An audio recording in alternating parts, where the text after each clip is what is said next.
Alors, j'espère que vous allez bien. Ce matin, on parle des outils pour faire des points. Alors, ils appellent ça des outils à mandala. C'est pour ça que j'ai écrit ça comme ça. Mais je suis pas sûre que moi, je vais faire des mandalas, mais je vais vous en parler pour que vous sachiez que ça existe. Alors, bonjour Francine, salut, Mélanie.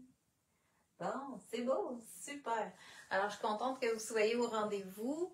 Mon nom est Josée Cloutier, je suis artiste peintre et professeure chez Pinceau à Québec. Alors, Pinceau est une boutique où on vend tout le matériel que je vais vous parler ce matin. Vous pouvez acheter en ligne au pin-so.com et vous pouvez avoir des cours en ligne aussi au pinceau-thinkific.com.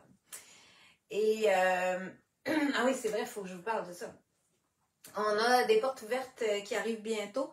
Alors, le 18 octobre, pas la semaine qui vient, l'autre, on fait des portes ouvertes de Noël. C'est un vendredi. Alors, c'est juste une journée. Là, c'est moins long que les portes ouvertes qu'on a fait au mois d'août. C'est vraiment une journée où on vous présente des nouveaux projets qui sont des projets de Noël. Alors, il y a des cartes qui ont été faites. Je sais que Stéphanie a fait des cartes. Carole a fait une pièce en bois. Moi, j'ai peint un coussin.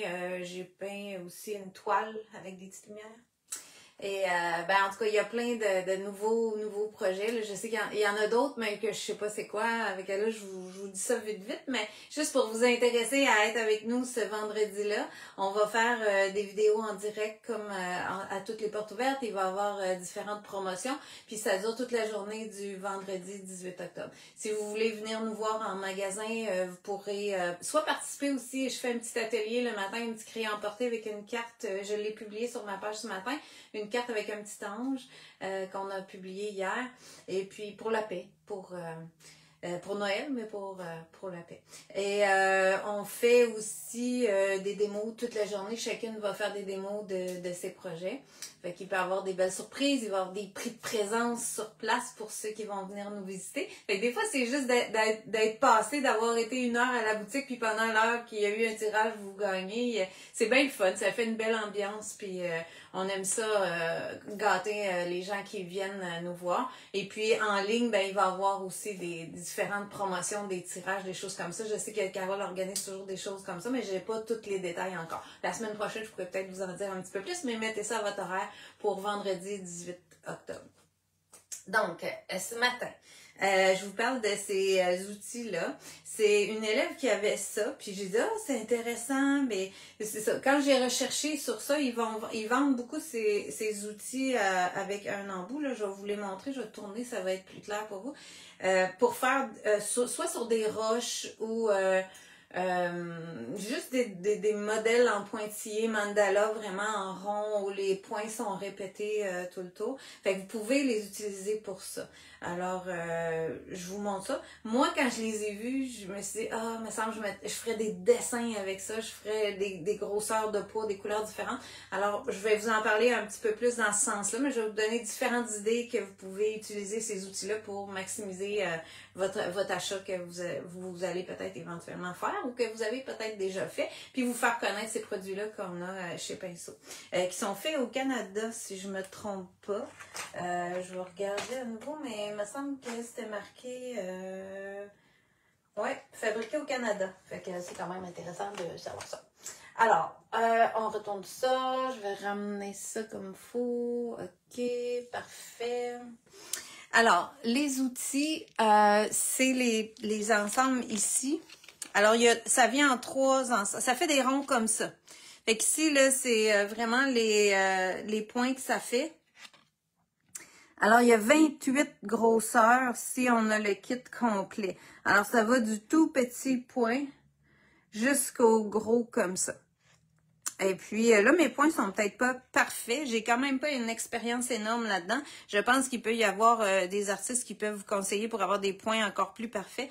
Mais dans le genre que moi j'aime faire, j'avais pas besoin que ce soit des points si parfaits que ça. Alors ça vous donne une idée des grosseurs que vous pouvez faire. Alors quand vous achetez le full set, là, qui appelle l'ensemble complet, vous avez les outils pour faire tous ces ronds-là dans un ensemble comme ça. Puis lui, il est 54,99. Puis il vous explique aussi dedans là, la base pour faire vraiment les mandalas. Alors, si on fait un rond au milieu, puis là, vous voyez, ils font des ronds autour, puis ils vont mettre vraiment un dessin en croix, faire quelque chose de très, très, très symétrique. Puis ça peut être super méditatif à faire, là, j'imagine. Ça peut être bien le fun quand on commence à travailler ça.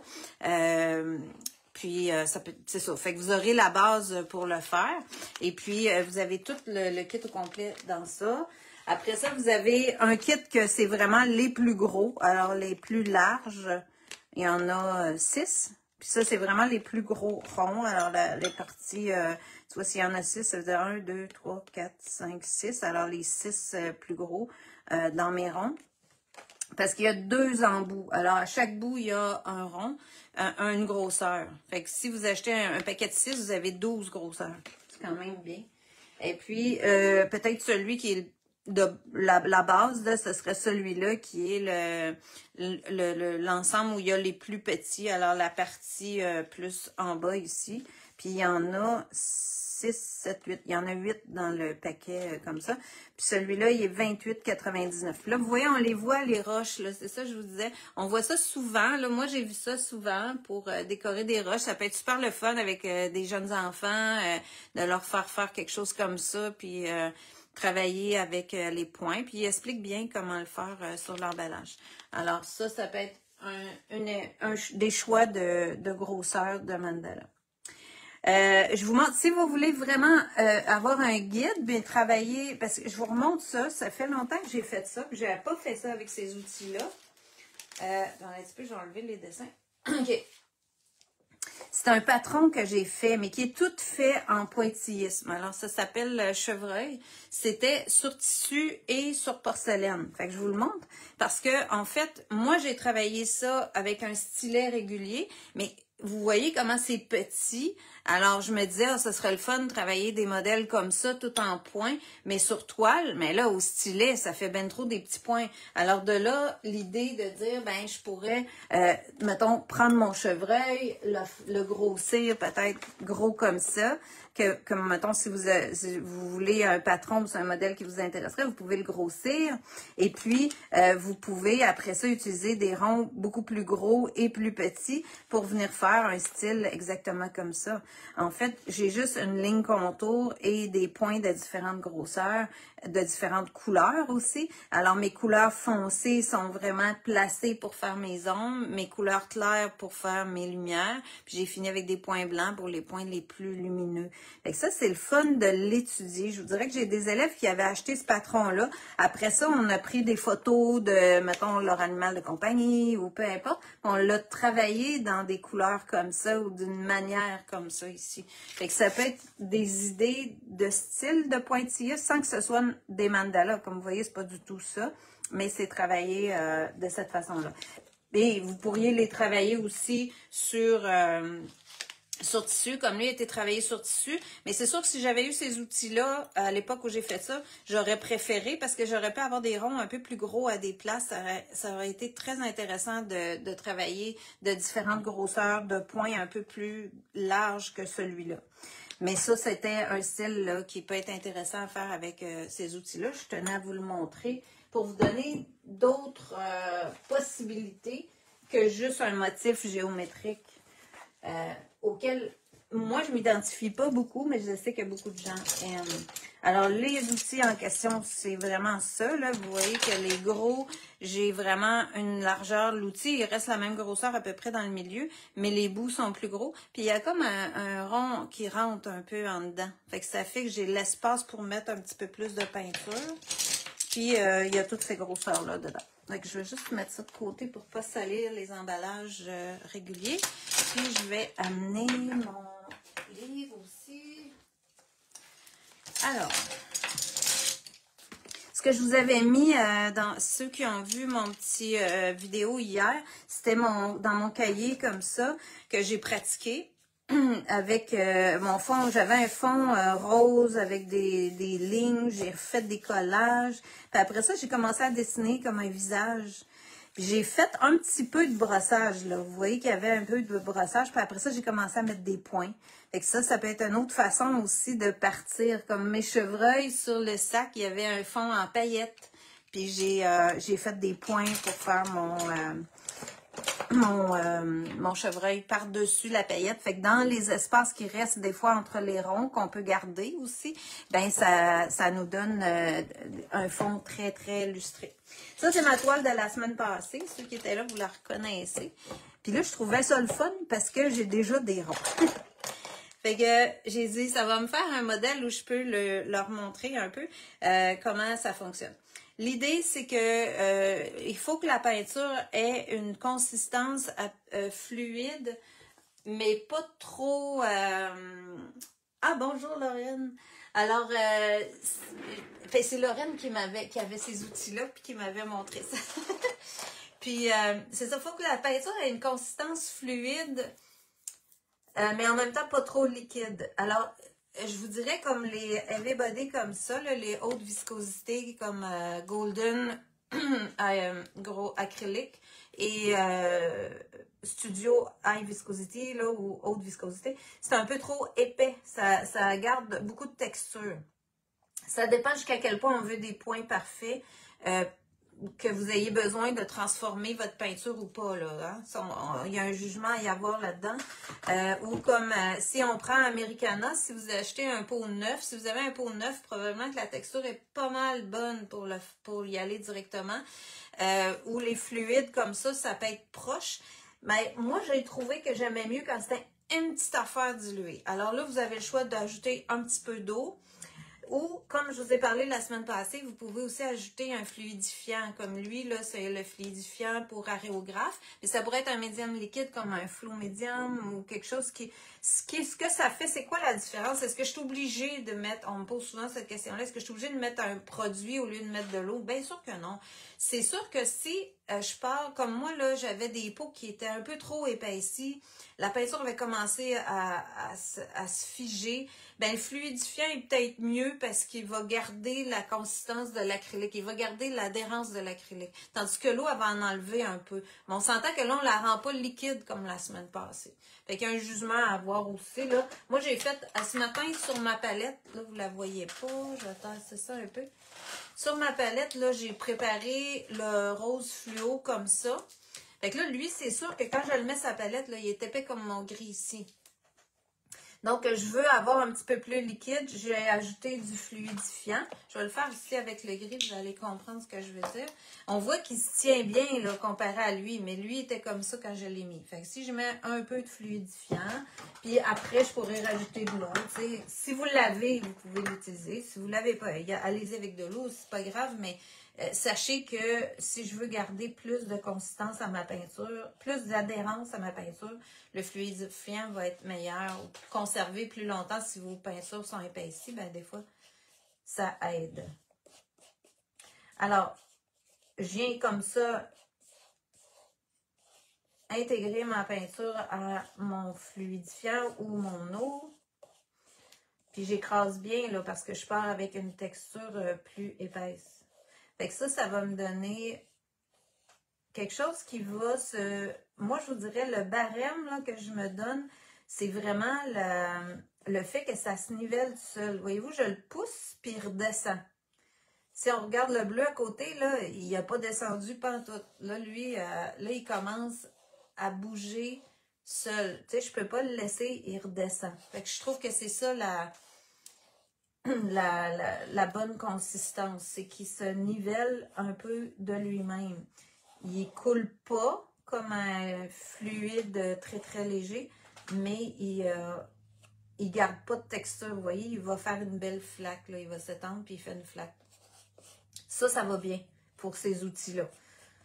C'est un peu le barème que je me suis donné. Fait que je me suis dit, dans le fond, je peux utiliser n'importe quelle peinture à ce moment-là. J'ai pas besoin d'acheter une peinture particulière. C'est plus ça que je voulais vous mettre en tête. Parce que oui, peut-être que vous pouvez trouver une texture dans une de des marques de peinture. Mais en même temps, l'Americana, je pense qu'elle serait correcte quand le pot est neuf. Mais comme moi, mon bleu pâle, là, ça fait longtemps que je l'ai. Fait qu'il est épais. Alors, il y a tout le temps un petit quelque chose, là. Fait que si j'ai le médium que je peux ajouter avec, ben, je vais lui redonner sa fluidité, puis là, il va mieux fonctionner. Ben, je le travaille un peu pour que je dissous ce qui est épaissi, finalement. Puis lui redonner une consistance plus fluide. Fait que ça, c'est un peu mon truc, là. Il faut que vous travaillez un petit peu votre peinture sur votre palette avant. Puis comme je vous dis, moi, j'ai pas travaillé toutes mes couleurs là, dans ce que j'ai fait, mais ça faisait pas des ronds tout le temps exactement parfaits. Quand j'ai eu des ronds les plus parfaits, comme ici sur ma toile, c'était vraiment la peinture que j'avais fluidifiée comme ça. Parce qu'à un moment donné, j'ai pris patience, puis je l'ai faite. Parce qu'au début, on veut tout le temps comme aller, ben en tout cas, moi, je suis comme ça, je veux tout le temps aller trop vite, puis je prends pas le temps de préparer mes affaires comme il faut. Fait que là, j'essaye de vous conscientiser à faire ça. Fait que je vais rapprocher un petit peu pour que vous voyez mon rond un peu mieux. On va pousser ça. OK. Fait que si je me mets comme ça, comme tasser, OK. Fait que vous voyez mes ronds ici, là, ça fait quand même un bel effet. Puis, je peux utiliser les outils. Là, je les ai pas mis en ordre. L'autre jour, je m'étais tout mis ça bien en ordre. Tu sais, si je veux chercher un rond un peu plus... Bon, mettons que j'en fais un peu plus petit que mon milieu. Oups. OK, on va m'asseoir. Puis là, je viens chercher dans ma peinture. Ah, vous voyez pas ma peinture. Mon tête. Attends, ici, comme ça. Et que c'est dur de se placer. Merci. Si vous aimez ça, vous pouvez, si vous n'avez pas vu la vidéo de la semaine passée, j'ai fait ça la semaine passée, le fond de cette toile-là. Alors ici, si j'ai un rond comme ça, là, je pourrais m'aligner puis venir faire vraiment un rond ici. Oups, tu vois, lui, il n'est pas assez mélangé, là. Mon blanc, j'ai fait ça juste avant de partir la caméra, puis mon blanc était vieux. Ah!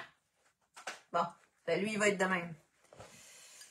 C'est ça la magie du direct, hein? C'est que tu peux avoir l'air bien full quand tu pratiques quelque chose, mais bon, qu'est-ce que tu veux? Moi, je vais un peu vite pour vous montrer les choses sans les avoir complètement assimilées. Ben, tu vois, là, les autres sont mieux. Puis je n'avais pas assez brassé la section où j'ai pris mon premier. Fait qu'on peut se faire comme ça, là, des beaux ronds assez parfaits si vous pratiquez un peu.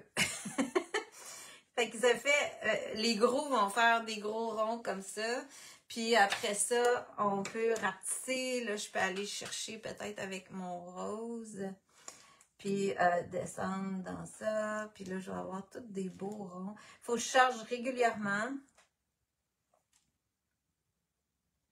Là, j'essaie juste de me concentrer à vous faire quelque chose de beau. Fait que l'idéal, c'est vraiment pas plus que 2 ronds. Tu vois, là, le deuxième, il est même plus mince. Fait que c'est vraiment de charger régulièrement. Ça fait que c'est pour ça que ça devient très méditatif parce qu'on répète le geste de aller-retour quand vous faites des styles vraiment mandala comme ça. Fait qu'avec les pochoirs là, que j'avais la semaine passée, il y avait tous des ronds, il y avait des engrenages. C'est vraiment intéressant si vous voulez pas vous tracer, mais que vous voulez pratiquer un style comme ça. Ce serait un modèle qui pourrait être utilisé. Alors, mettons que là, je deviens un peu plus... je dis, je veux sortir de cette ligne-là, là, comme j'ai fait un peu avec le bleu ici. Là, je vais juste me mettre un peu en ordre pour que j'aille... Ça, ils sont numérotés, là, fait qu'ils sont... C'est quand même simple à... Tu vois, 7, 8, 9, 10... 7, 8. Fait que ça serait la suite, tu vois. Là, j'avais pris 6. Non, je voulais diminuer. On va aller chercher le 5, 6. Alors là, je pourrais prendre plus petit, puis commencer à descendre. Puis là, je le tourne, puis je m'en viens de l'autre côté. Puis là, je pourrais sortir du cadre, puis changer mon motif. Oui, c'est bien fun. J'avoue que ça m'a pris quelques temps avant de... quelques essais avant de trouver ce que moi j'aimais. Mais je pense que vous pouvez y trouver votre compte, là. Ça devient bien le fun quand on commence à explorer les possibilités. Tu vois, puis là, je m'en viens avec ça, puis je peux... Puis pour les nettoyer, c'est vraiment de l'essuyer au fur et à mesure comme ça avec un linge. Puis puis il vient, puis ça s'essuie, c'est un plastique très très rigide. Alors tu vois, puis là, je peux finir avec un tout petit, puis je pourrais continuer avec des petits. Moi, ce que je trouvais intéressant aussi, c'était que je me disais, ben, je pourrais créer vraiment comme des dentelles quasiment, tu sais. On se rapproche un peu de la broderie. Euh, tu sais, je peux vraiment définir. Je ne sais pas si vous les voyez assez. Ils sont pas beaucoup contrastés à l'écran. Je vais vous l'approcher. Parce que les petits paraissent peut-être moins sur mon fond. On voit ici, là, mon petit dessin un peu... Je vais le refaire en bleu pâle. Tu vois, avec le bleu pâle, là, ça contrastait mieux. Je vais m'en aller de l'autre côté. Si je sors ici, puis que je viens suivre mon motif.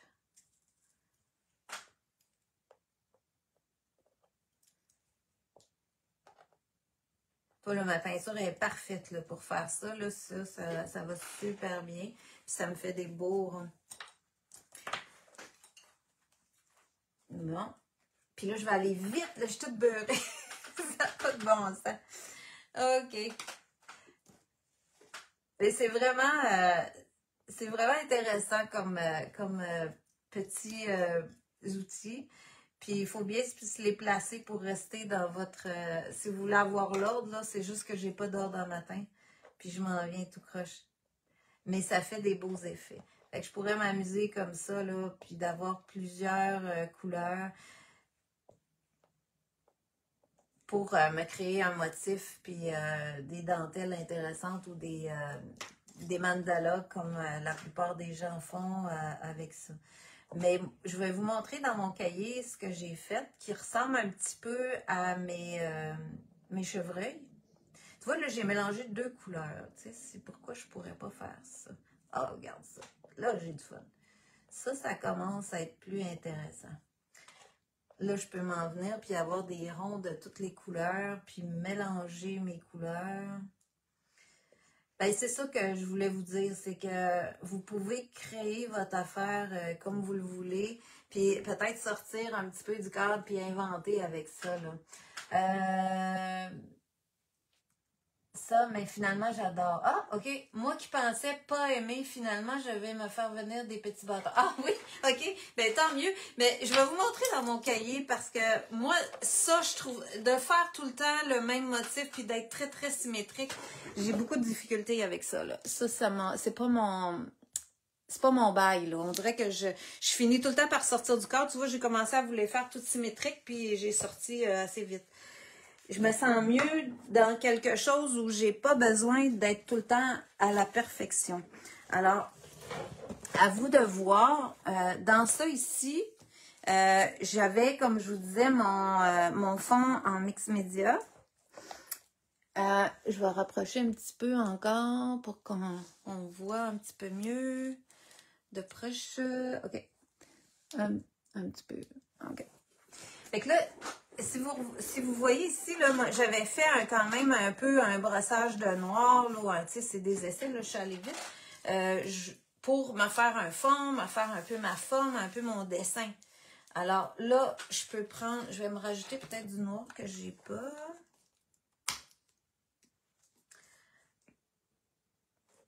Tu vois, le fluide, là, il y a déjà une belle consistance. J'ai pas vraiment besoin de le diluer, en tout cas, pas beaucoup. Ici, mon gris, lui, c'était à partir d'un V-body, fait que je l'avais diminué. Tu sais, je peux me faire différents tons. Puis là, c'est là que je peux travailler mes dégradés. Comme dans mon autre œil, j'ai travaillé avec un gris charcoal, j'ai travaillé avec le blanc, avec le gris pâle. Donc, je peux faire toutes sortes d'effets. Comme dans l'œil ici, ben, j'avais commencé, moi, avec le gris foncé. Là, j'en ai, mais je ne l'ai pas mis très consistant. Fait que je pourrais venir et ramener du gris plus consistant. Mais là, vraiment, très créatif, là, très aléatoire.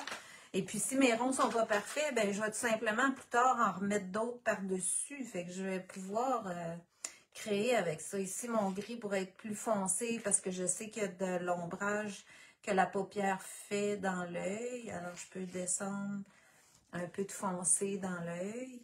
Il s'agit juste de penser comme on peint, comme quand moi je peins un œil, je vais penser à ces choses-là, tu sais, je vais venir... Puis pour le contour ici, j'avais fait une partie déjà en noir, mais si je veux l'améliorer, je peux revenir toujours avec mes outils. Ça crée un dessin très différent, puis un outil, le fun pour peindre, puis qui va nous donner vraiment un style, le fun.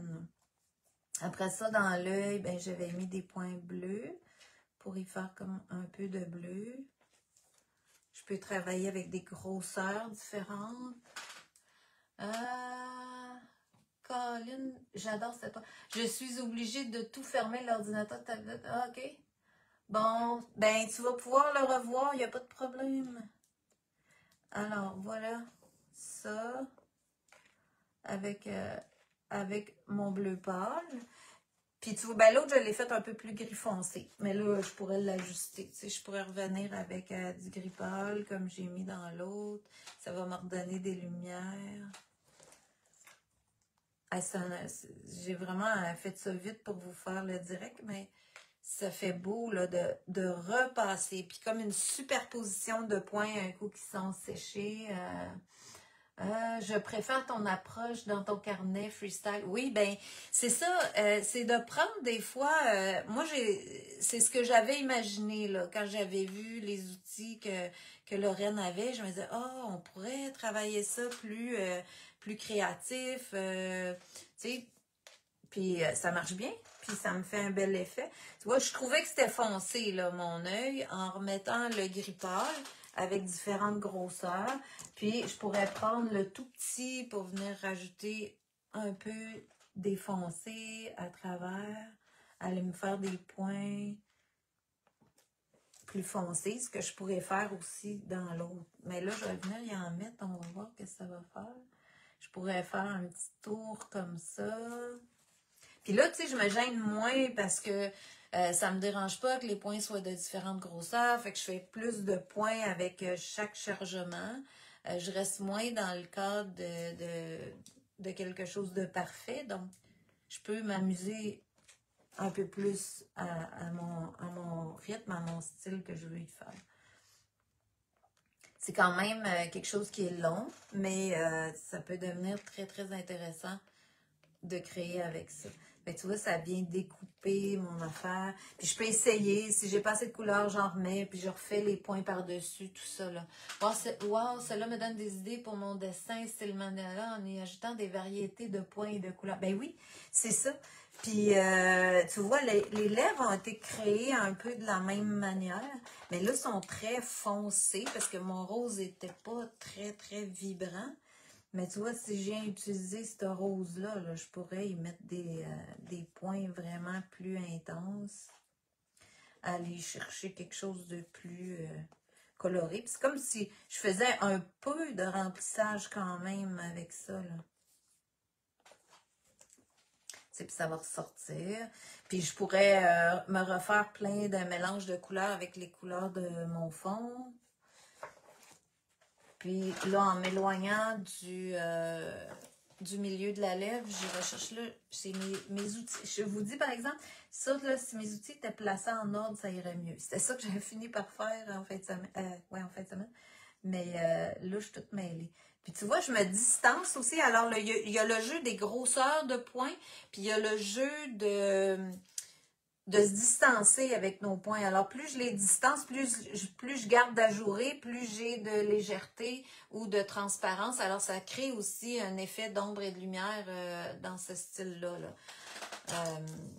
Fait que ça, c'est une autre façon aussi de le voir. Là. Puis là, ben elle, je pourrais y en mettre un peu aussi en haut. Ça, c'est peut-être petit un peu pour aller y mettre un peu de couleur. En tout cas, vous comprenez le principe, là. Je pense que ça peut vous donner des belles idées. Tu vois, ça fait déjà une demi-heure que je vous parle de ces petits points-là.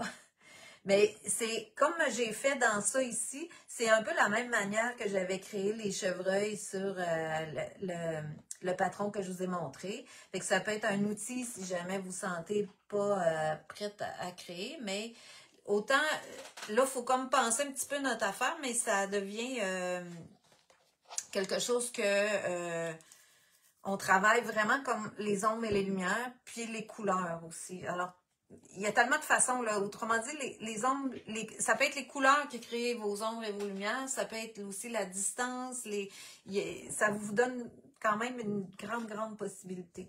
Puis, tu sais, comme ici, j'avais des lignes dans mon fond, je peux m'amuser à les suivre, ces lignes-là, pour créer des petites dentelles à travers parce que j'avais fait des gribouillages, alors là, ça viendrait vraiment créer quelque chose de le fun avec ça.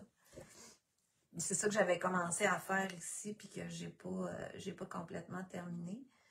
Mais non, là, je vais devenir accro. C'est de valeur, mais ça va être ça. Ça va en prendre un kit pour travailler un peu des choses.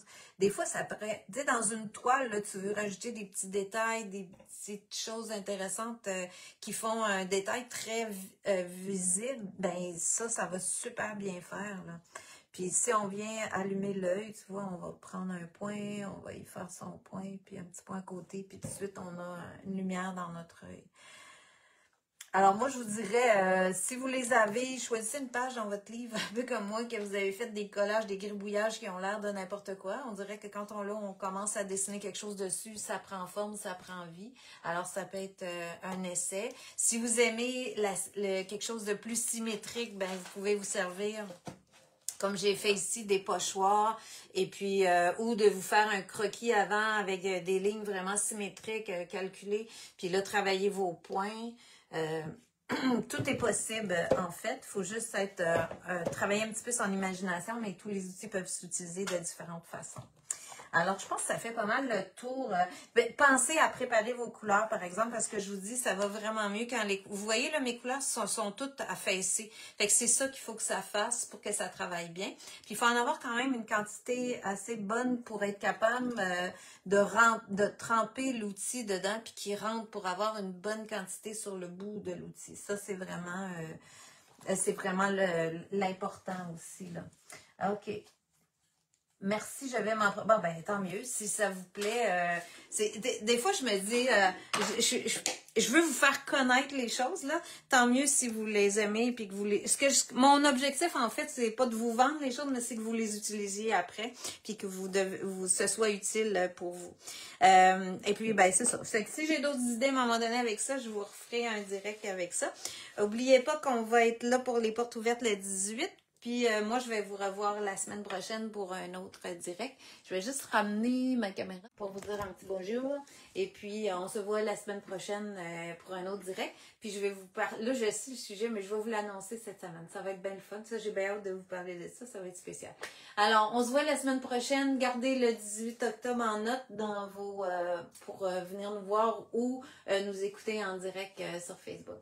Merci beaucoup. Bon week-end. Puis, amusez-vous à faire des petits points. Des petits points.